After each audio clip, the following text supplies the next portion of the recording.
Хэрвээ та ийм гоё цэцгийн байглаа бэлгэнд авсан бол хэрхэн наштай талаар заавал хамгийн нийлээр та гаднах байглаа болохоос нь заавал салах хэрэгтэй байна. Хуудаа эхлээд салгаад цэцгэн дээр байгаа цэцний баглаанд байгаас чимэглэлүүдийн нэг нь болж аваад энийгээ сүүл нь ашиглах боломжтой. Гошнуудын маш гоё цэвэрхэн цэцгийг гэмтэлгүйгээр салгаж авдаг шүү.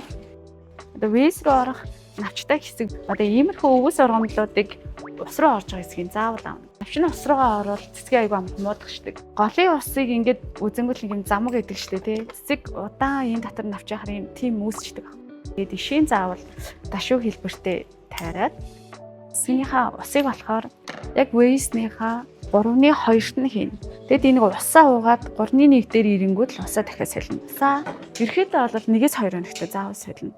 Гэхдээ энэ ус нь бохирчлээрээ одоо бид нар бохир усанд ороод байвал ямар болох вэ? Тэрэндээ яг усаа солихдоо заавал вэсээ угаана. Тэгээд хүүтэн усхийн ямар нэгэн илүү бодис ч юм уу хийх шаардлагагүй. Тэгээд усаа солих болгондоо заавал ишин тайрна.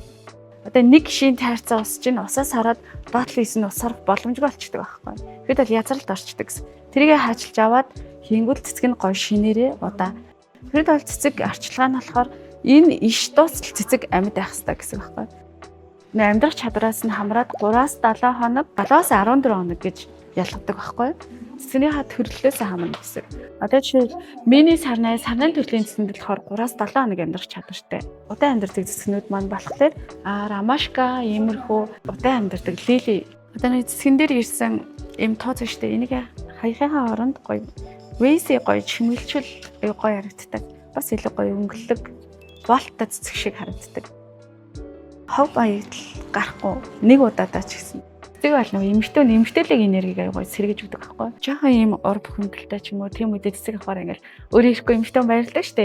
Тэгээд тэрнтэй адилхан өглөө босоод гэрт нь юм амьд цэцэг байхаар аягүй хантай мэдрэмж авдаг.